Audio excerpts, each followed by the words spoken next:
요즘 그 스포츠계에서 제일 욕을 먹는 사람이 그 축구 국가대표팀 감독인 클리스만입니다.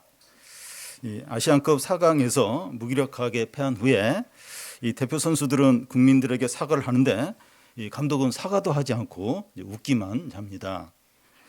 이 클리스만 감독이 항상 웃는 얼굴이라 인상이 좋아요. 인상이 좋은데 사과해야 할 때는 이제 굳은 표정으로 미안한 마음으로 사과를 해야 하는데 그렇게 하지 않는 겁니다. 그 이유는 이 자신의 실력이나 위상에 대한 자부심이 강하기 때문이 아닌가 생각이 됩니다. 사람이 이제 자신에게 믿는 것이 있으면 오만하게 되기 쉽습니다. 오늘 말씀에 보면 유다의 지도자들이 오만한 것을 알 수 있어요. 지난 시간에는 그 에브라임 곧 북이스라엘 지도자들이 교만해서 망하게 되는 것을 보았습니다. 에브라임의 술 취한 자들의 교만한 면류관이 발에 밟힐 것이다 이렇게 하는데, 그런데 유다의 지도자들이 에브라임 지도자들 그대로 본받아서 따라가는 겁니다. 오늘 말씀은 유다 지도자들이 어떻게 교만했고 그들이 어떻게 망했고 하나님은 어떤 분이시고 그래서 우리는 어떻게 하는가 하는 것을 말씀합니다. 먼저 유다 지도자들이 어떻게 교만했는가 하는 건데요. 14절 15절을 한 절씩 교대로 읽겠습니다. 이러므로 예루살렘에서 이 백성을 다스리는 너희 오만한 자여 여호와의 말씀을 들을지어다.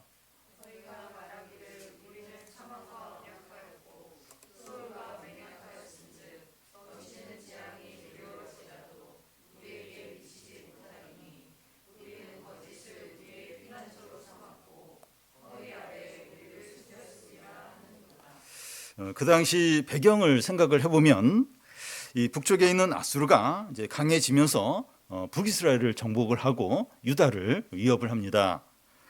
그런 상황에서 유다 지도자들은 하나님을 의지하는 것이 아니라 이 애굽을 의지하며 애굽과 동맹을 맺는 겁니다. 그러고 나서 그들은 자신감이 넘치면서 확신을 가지고 이제 말을 하는 거예요. 무슨 말을 하는가 하면 우리는 사망과 언약을 하였고 수월과 맹약하였은즉 넘치는 재앙이 밀려오더라도 우리에게 미치지 못한다. 그런데 그들이 실제로 이런 말을 했는가? 그들이 실제로 이런 말을 했다기보다는 선지자가 그들의 말을 풍자해서 이런 식으로 표현한 것으로 보입니다. 유다 지도자들은 그 당시 강대국이고 아수르와 유일하게 이제 상대가 될 수 있는 애국과 동맹을 맺고 너무나 안심하고 확신하고 있는데 이 선지자가 볼 때는 전혀 그렇지 않은 겁니다. 애국과의 동맹은 사망과 언약을 한 것이고 수월, 곧 지옥과 맹약을 한 것입니다. 하나님이 보실 때 유다가 이제 애국과 동맹을 맺는 것은 멸망을 확증하는 것이라는 겁니다. 주식 종목 중에 지금은 잘 나가지만 그 폭락할 주식에 자신의 모든 돈을 다 쏟았으면 그렇게 하는 것 자체가 이제 폭망하는 것과 이제 같은 것이죠. 유다가 애국과 동맹을 맺는 것이 하나님이 보실 때 그렇다는 겁니다. 사망하고 언약을 맺는 그리고 지옥하고 동맹을 맺는 그런 것이 이제 된다는 거예요. 그 유다 지도자들 굉장히 좋아해요. 그 강대국 애국과 동맹을 맺었으니까 안전할 것이다. 근데 하나님 보실 때 그건 사망하고 동맹을 맺는 완전히 망하는 그런 망하는 게 확증된 어떤 그런 거라는 거죠. 그리고 유다 지도자들은 이 거짓을 우리의 피난처로 삼고 이 허위 아래 우리가 숨겼다 이렇게 하는데 그들이 피난처로 삼는 것이 거짓이에요. 또 그들이 자신을 숨겼는데 허위 아래 이제 숨은 겁니다.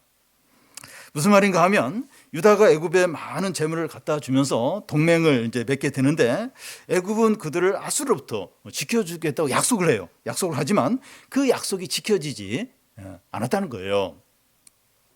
애굽의 약속은 거짓이었던 겁니다. 실제로 그 아수르의 장군 랍사게가 예루살렘을 포위했을 때 이제 무슨 말을 하는가 하면 너희를 도와줄 것으로 기대하는 애굽은 너희 손을 찌르는 갈대 불가다 이런 말을 하는데 실제로 그러했습니다. 예루살렘이 이 아수르 이렇게 포위 당했을 때 랍사게가 그런 말을 해요. 이런 말을 해요. 근데 실제로 애굽이 예루살렘을 유다를 도와주지 못했습니다. 우크라이나는 미국을 많이 의지했고 또 미국도 러시아로부터 지켜주겠다고 약속을 했는데 지금 상황을 보면 거의 거짓에 가까운 약속이었습니다. 그러니까 아무리 미국이 도와준다고 해도 여론이 안 좋고 자기들이 힘들면 못 도와주는 겁니다. 미국 자신이 중요하지 다른 나라 도와주는 건 두 번째죠. 우크라이나는 지금 점점 전쟁에서 이제 이렇게 패하는 쪽으로 좀 가고 있습니다. 유다 지도자들은 이 거짓을 피난처로 삼고 허위에 이제 숨으니까 안전하지도 않고 보호받지도 못하는 겁니다. 그런데 유다가 진정으로 의지하고 피해야 될 그런 보호처가 뭡니까? 16절에서 18절까지 한 절씩 교독 읽겠습니다. 그러므로 주 여호와께서 이같이 이르시되 보라 내가 한 돌을 시온에 두어 기초를 삼았노니 곧 시험한 돌이요 귀하고 견고한 기초돌이라 그것을 믿는 이는 다급하게 되지 아니하리로다.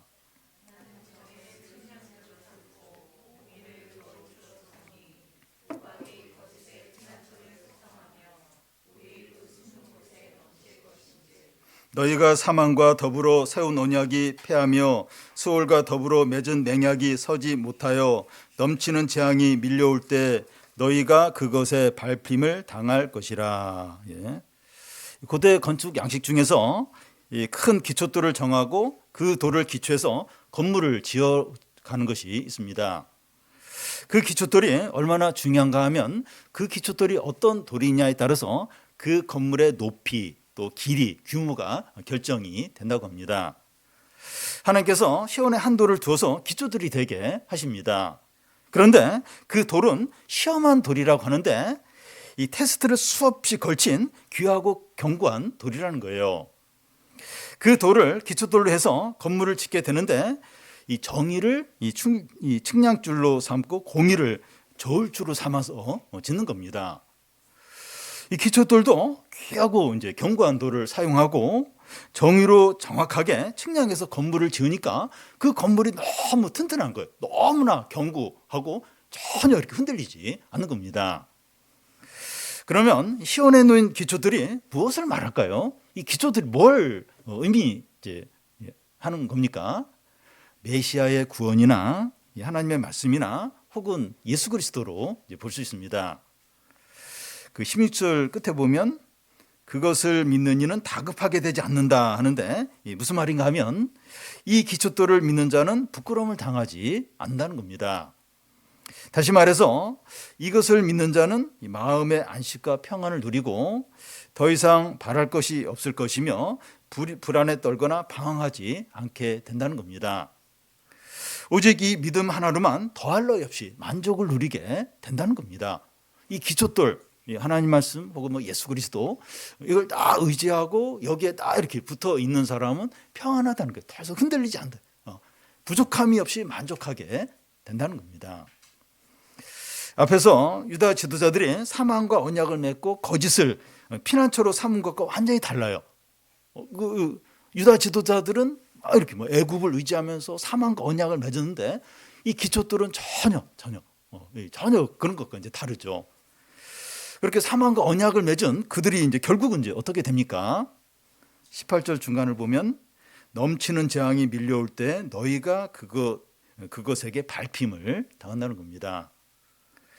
여기서 넘치는 재앙은 아수르의 침공으로 볼 수 있어요. 아수르가 밀고 내려올 때 사망과 언약에 해당하는 애국과의 동맹은 철저하게 짓밟히게 된다는 겁니다. 이 넘치는 재앙, 이 아수르가 침공을 하니까 유다 지도자들이 애국과 막 동맹을 맺었는데 이것은 전혀 도움이 못하고 철저하게 짓밟히게 된다는 겁니다. 마태복음 7장에 나오는 모래 위에 지은 집과 반석 위에 지은 집 비유와 비슷한데요. 평상시에 두 집이 아무런 차이가 없어 보이는데 폭우가 내리고 풍랑이 부니까 모래 위에 지은 집은 흔적도 없이 사라져 버리는 거죠. 예수 그리스도를 믿고 하나님의 말씀대로 행하는 자가 반석 위에 이 집을 지은 자입니다. 그런데 예수 그리스도 말고 다른 것을 믿고 의지하는 자는 모래의 집을 지은 자이고 사망과 언약을 맺은 자에 해당이 되는 겁니다. 큰 위기와 어려움이 닥쳤을 때 이 다른 것들로는 우리가 구원받지 못한다는 겁니다. 그러니까 작은 어려움, 작은 위기에는 돼요. 이렇게 돈이나 뭐 힘 있는 사람 이런 걸로 이제 되는데, 진짜 큰 위기, 어려움이 닥치면 안 되는 거예요. 다른 것은 이게 반석 위에 딱 이렇게 붙어 있지 않으면, 거기에 기초를 두지 않으면 다 무너지는 거예요. 다 무너지고 다 망하게 된다는 겁니다. 그러니까 진짜 큰 위기, 어려움이다 닥치면 반석 아니면 안 돼요. 반석에 기초들 두지 않으면 안 되는 거예요. 예수 그리스도 하나님 말씀에 딱 기초들 두지 않으면 진짜 큰 위기가 어려우면 다. 그러니까 그리스도와 하나님 말씀 말고 이게 다른 의지하는 건 그 사망과 언약을 맺은 거고 모래 위에 집을 지은 것과 같다는 겁니다. 그리고 그들이 시온의 이제 기초들을 의지하지 않고 다른 것을 의지했을 때 얼마나 불안한가 하는 겁니다. 19절 20절인데 한 절씩 그대로 읽겠습니다. 그것이 지나갈 때마다 너희를 잡을 것이니 아침마다 지나가며 주야로 지나가리니 소식을 깨닫는 것이 오직 두려움이라.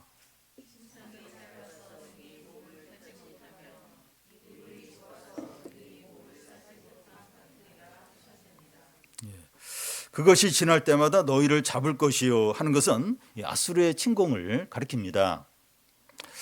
이 아침마다 지나가며 주야로 지나간다고 하는 것은 이 한 번에 완전히 결판을 내리는 것이 아니라 한 번 공격했다 물러가요. 또 다시 공격했다가 물러가고 이런 식으로 반복적으로 공격하는 것을 말합니다. 마치 큰 이 규모의 이제 지진이 일어나고 나서 여진이 계속이 되니까 집 안으로 못 들어가는 거예요. 한 번 이제 큰 지진이 일어난 곳을 보면 한 일주일 그 이상 계속 여진이 계속 오는 거예요. 그러니까 막 흔들리고 막 이러니까 집 안에 못 들어가요. 밖에서 이제 이렇게 생활을 하고 천막을 치고 이제 지내게 됩니다. 여진의 공포가 너무나 큰 것처럼 아수르가 언제 다시 침공을 한다는 소식을 들을 때마다 너무나 두려운 거예요. 그러니까 이렇게 반복적으로 이렇게 계속 이제 이렇게 공격을 해오니까 또 아수르가 공격해온다 이럴 때만 너무 그 소식을 듣는 게 너무나 이제 두려운 거죠. 전쟁은 이제 참혹하더라도 빨리 끝나는 것이 좋다 이런 말을 해요. 이런 말을 하는데 이 전쟁이 길어지면 그만큼 사람들이 지치고 고통스럽기 때문이죠. 그런데 유다가 아수르로부터 반복적으로 오랫동안 계속 공격을 받는 겁니다. 그러니까 이제 하나님을 의지하는 것이 아니라 유다 이 지도자들이 애굽을 의지하는 거예요. 그랬는데 이 아수르로부터 지속적으로 반복적으로 계속해서 이런 고통을 이제 당한다는 겁니다. 그리고 이제 침상이 짧아서 능히 몸을 펴지 못하고 이불이 좁아서 능히 몸을 감싸지 못한다. 표현이 재밌는데요. 이 바닥에서 잠을 잘 수 없어서 침대에서 잠을 자야 하는데 침대가 작아서 다리가 이제 밖에 이렇게 나온 상태에서 이제 잠을 이제 자는 겁니다. 그런 경험 있는 분 있어요. 그러니까 무슨 사정이 있어서 부모인데 이제 애 침대에서 자야 되는데 다리가 이제 나와서 이제 이렇게 잠을 잘 때 자꾸 깨죠. 이게 불안합니다. 겨울철에 이제 이불을 덮고 이제 자는데 이불이 짧아요. 이불이 작은 거예요. 그래서 이 다리가 하고 몸 일부가 나와서 잠을 자야 될 때 제대로 이제 잠을 못 자죠. 자꾸 깨는 거예요. 자꾸 춥고 이러니까 깨게 됩니다. 무슨 말인가 하면 유다 지도자들이 피난처와 안식처로 선택한 것이 안식과 평안을 못 주는 거예요. 안식과 평안을 누리려고 그런 방법을 썼는데 전혀 안식과 평안이 안 되는 거예요. 다리가 나와서 이렇게 자야 되는 어떤 침대, 이불이 작아서 이렇게 몸이 나와서 이게 덮어주지 못하는 어떤 그런 상태, 안식이 없는 거예요. 평안이 없는 겁니다. 안식과 평안은 어디에 있습니까? 어디에 있죠? 시온에 있는 기초들 예수 그리스도에게 있고 12절에 보면 이것이 너희의 안식이요 이것이 너희를 상쾌하게 한다 하는데 이것이 이제 하나님의 말씀을 가리킵니다. 하나님과 그 말씀 안에 진정한 안식이 있는 거죠. 그거 말고 인간적인 방법으로 대단해 보이고 확실해 보이는 그걸 이렇게 했는데 이 침대가 작아요. 이불이 부족합니다. 계속 안식이 없는 거예요. 그리고 그걸 의지했는데 지속적으로 반복적으로 계속 고통을 당하는 겁니다. 그런데 이 시온의 기초돌 하나님 말씀 여기에 진정한 안식, 진정한 평안이 있는 거죠. 그런데 이 잘못된 선택이 이 안식이 없는 이게 전부가 아니에요. 이게 전부가 아니고 어떤 일까지 일어납니까? 21절을 같이 한번 보겠습니다. 대저 여호와께서 불안심 산에서와 같이 일어나시며 기브온 골짜기에서와 같이 진노하사 자기 일을 행하시리니 그의 일이 비상할 것이며 자기 사역을 이루시리니 그의 사역이 기이할 것임이라. 예. 여호와께서 이 불안심 산에서와 같이 일어나신다고 하는데 사무엘 하에 보면 이 불안심 산에서 어떤 일이 일어났는가 하는 것을 이렇게 보여줍니다. 다윗이 하나님의 도움으로 블레셋을 크게 이기는 그 얘기가 나옵니다.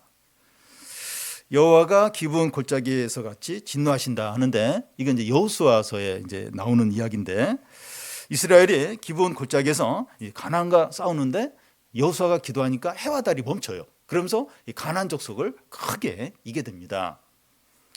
두 경우 다 하나님께서 이스라엘 백성들에게 개입하셔서 큰 승리를 준 것을 이제 가르칩니다. 그런데 이번에도 하나님께서 개입하셔서 싸우는데 누구와 싸우는가 하면 이스라엘 백성의 대적이 아니라 이스라엘 백성과 싸우신다는 겁니다. 하나님이 블레셋과 가나안 사람들에게 진노를 내리신 것처럼 이스라엘 백성들에게 진노를 내리신다는 거예요. 이것은 비상한 일이고 기이한 일이라는 겁니다. 예측이 안 되는 거예요. 피할 수가 없는 거예요. 대책을 세울 수 없는 겁니다. 그러니까 비상한 일, 기이한 일이라는 거예요. 기이한 일이라는 겁니다. 이 부모님 중에 이제 미우나 고우나 내 새끼 하면서 무조건 이제 잘해주는 분들이 있는데 물론 이제 좋은 거죠. 귀한 겁니다.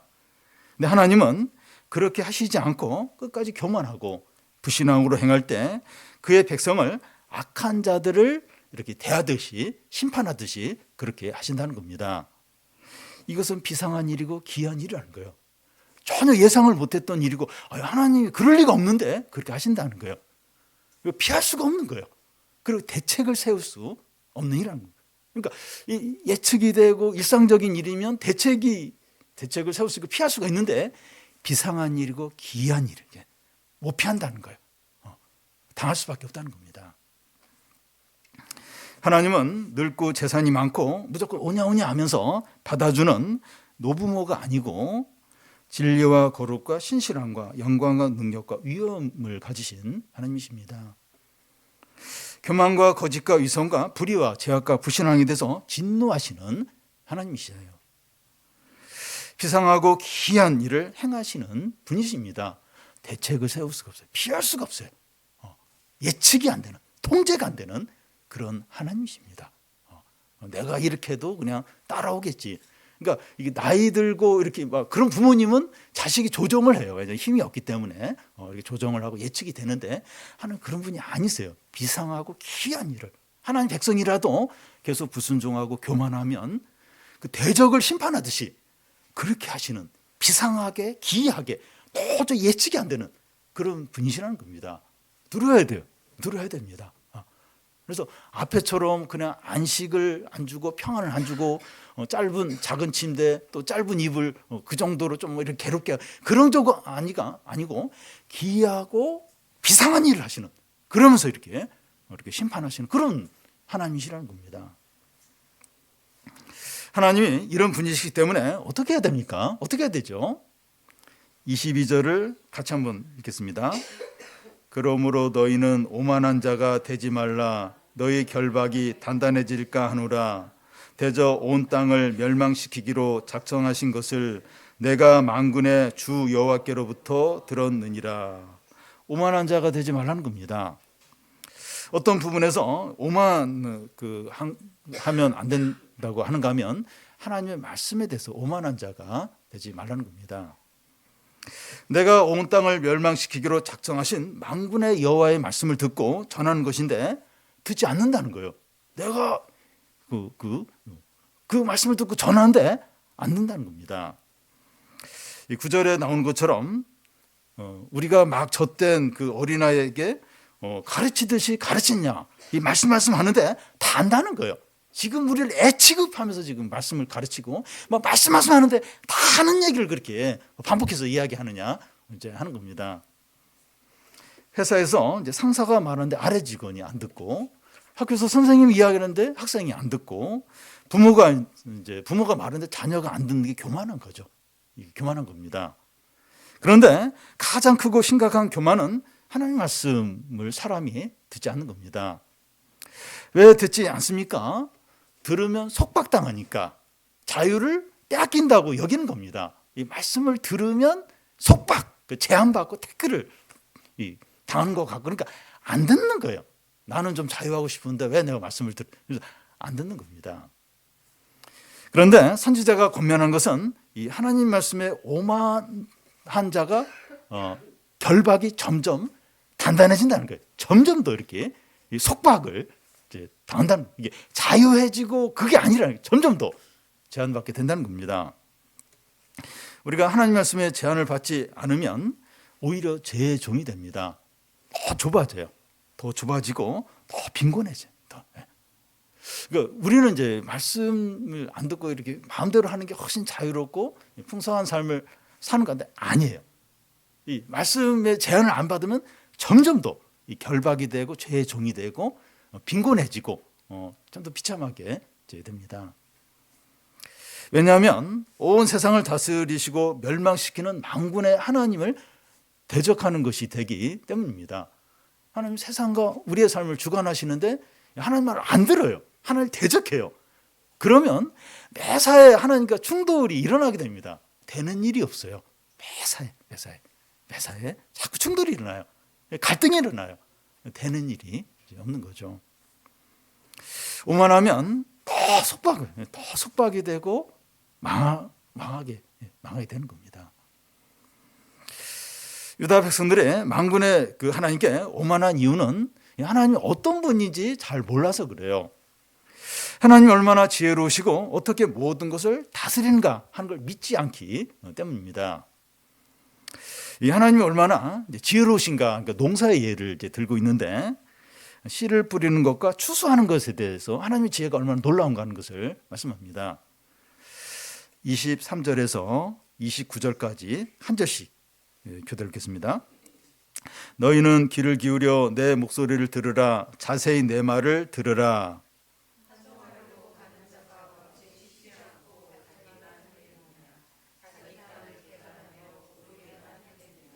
지면을 이미 평평히 하였으면 소의 양을 뿌리며 대의 양을 뿌리며 소맥을 줄줄이 심으며 대맥을 정한 곳에 심으며 귀리를 그 가에 심지 아니하겠느냐.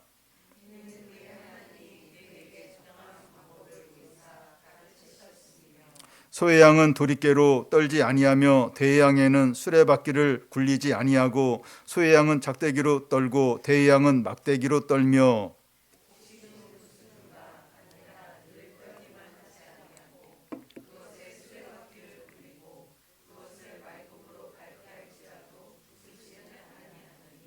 이도 만군의 여호와께로부터 난 것이라. 그의 경영은 기묘하며 지혜는 광대하니라. 먼저 씨 뿌리는 것에 대한 건데요. 농부가 땅을 갈고 개간하게 되는데 땅을 평평하고 고르게 하는 데만 목적이 있는 것이 아닙니다. 이 종자들을 뿌리게 되는데 소의 양을 뿌리고 대의 양을 뿌린다고 하는데 깨나 들깨에 해당이 됩니다.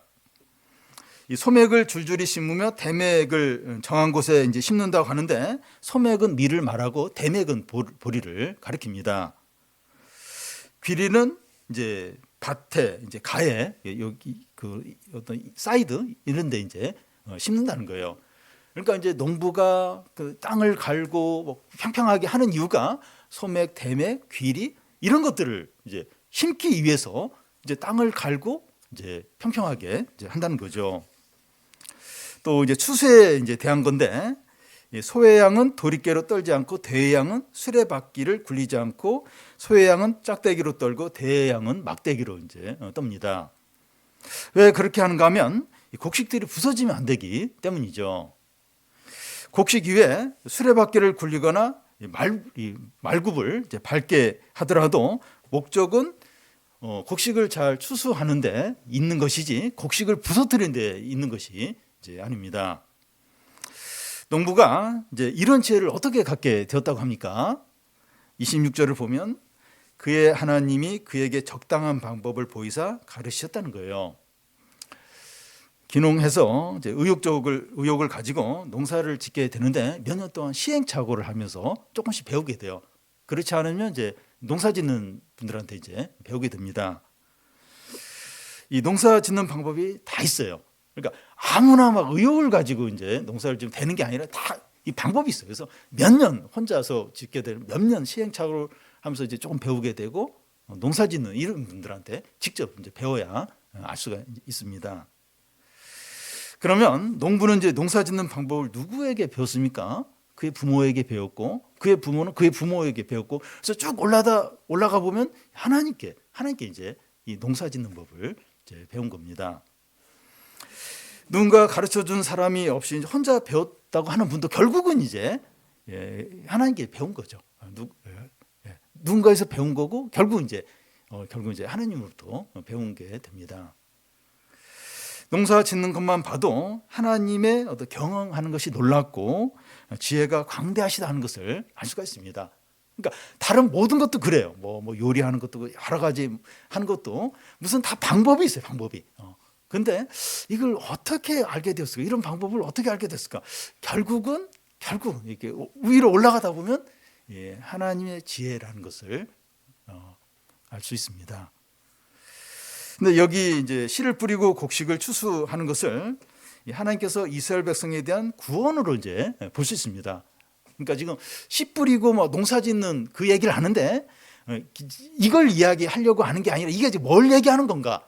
하나님께서 그 백성들을 이스라엘 백성들을 어떻게 인도하시고 구원하는가 하는 것을 이제 보여주는 이제 것이죠. 농부가 밭을 갈고 고르게 하는데 단지 땅을 평평히 하는데 목적이 있는 것이 이제 아니라고 말합니다. 씨를 뿌리기 위해서 이제 땅을 준비하는 것이죠. 그와 같이 이스라엘 백성이 이제 땅이 갈아엎어지고 고르게 되는 것처럼 이제 고난을 겪게 이제 해서 겸손하고 정결한 상태가 되도록 이제 하는 겁니다. 그러니까 이제 농부가 이제 땅을 막 이렇게 갈아엎고 평평하게 해서 이제 씨를 뿌리게 이제 되는데 그 하나님 이스라엘 백성들도 이제 고난을 통해서 이렇게 평평하게 이렇게 그게 이제 정결하게 겸손하게 이제 만든다는 겁니다. 근데 단지 이제 이렇게 하는데 목적이 있는 것이 아니라 씨를 뿌리기 위해서 이렇게 하는 것처럼 이제 이스라엘 백성들도 고난을 통해서 땅을 갈아엎고 평평하게 하는 목적도 이제 씨를 뿌리기 위해서 결국은 이제 말씀을 통해서 열매를 맺게 하도록 하기 위해서라는 겁니다. 이스라엘 백성들이 이제 바벨론 포로에 끌려가서 이제 이렇게 돌아오게 되는데 그런 과정을 통해서 백성들이 겸손해져요. 정결하게 됩니다. 근데 단지 겸손하고 정결하게 하는데 목적이 있는 것이 아니라 하나님의 말씀을 통해서 열매를 맺고 하나님의 백성이 되고 하나님 나라를 이루도록 거기에 이제 목적이 이제 있다는 겁니다. 하나님께서 그 믿는 자들에게 주시는 그 고난의 목적이 다 여기에 있습니다. 왜 이렇게 고난을 주실까? 왜 이런 아픔을 주실까? 갈아엎는 거예요.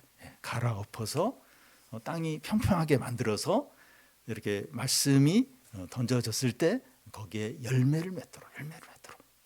그래서 이 고난이 이게 땅을 갈아엎는 또 이렇게 평평하게 만드는 또 이렇게 어떤 열매를 맺도록 하는 어떤 준비 작업으로 고난을 이제 주시는 거죠. 그리고 곡식을 추수할 때 이제 타작을 하게 되는데 이 각 곡식에 맞게 타작하는 방법을 쓰고 타작하는 세기도 조절해서 곡식이 부서지지 않도록 이제 하는 것을 볼 수가 있습니다. 여기 보면 이렇게 말발굽을 이렇게 하게 하고 또 이렇게 수레바퀴가 이렇게 하게 하기도 하고 아니면 이렇게 막대기로 타작하기도 하고 또 이렇게 작대기로 타작을 하기도 하고 그러니까 이게 방법이 곡식에 따라 달라요. 그러니까 그 각 곡식에 따라서 이 타작하는 방법과 이 세기를 조절하는데 그 목적이 이 곡식을 부서뜨리는 데 있는 것이 아니라 곡식을 추수하는 데 알곡이 나오도록 하는데 거기에 목적이 있기 때문이라는 거죠. 이 성도들에게 고난이 타작과 같아요. 이 고난이 타작과 같습니다. 그런데 타작이 곡식을 부수는 데 있는 것이 아니라 곡식을 얻는 데 있는 것처럼 우리의 고난의 목적이 고통을 당하고 망하는 데 있는 것이 아니라 이 알곡으로 드러나게 하는 데 있다는 겁니다. 각 곡식 종자에 따라서 이 타작하는 방법과 세기가 이제 달라지는 것처럼 우리 각자에 대한 고난의 종류와 강도가 다 다르다는 겁니다. 다 달라요. 각 가정이나 각 성도들에게 이 고난의 어떤 방법들 또 강도, 세기가 다 차이가 있습니다. 왜냐하면 각 사람에 맞게.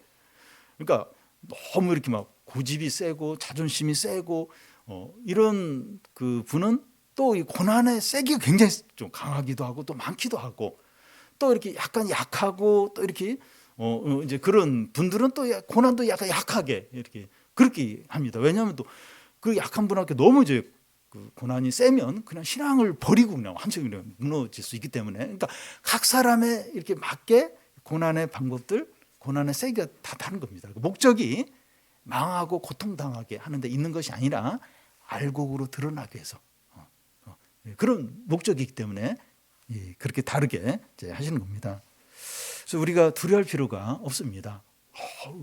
저 가정처럼 또 저 사람처럼 저런 고난을 주시면 어떻게 할까?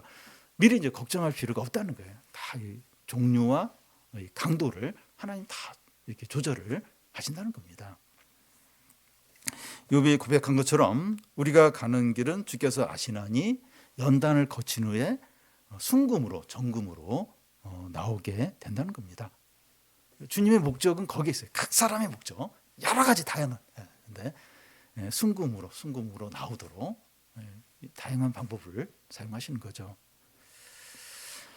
이런 식으로 이 세상과 우리의 삶을 주관하시고 인도하시는 하나님의 경영과 지혜가 놀랍다는 겁니다. 그러니까 보면 참 이렇게 우리도 우리 자신을 돌아보면서 그러니까 지금은 몰라요. 지금 모르는데 시간이 지나고 과거를 돌아보면 하나님 왜 그때 그렇게 하셨고 또 누구를 만나게 하셨고 왜 그런 일이 일어나게 하셨을까?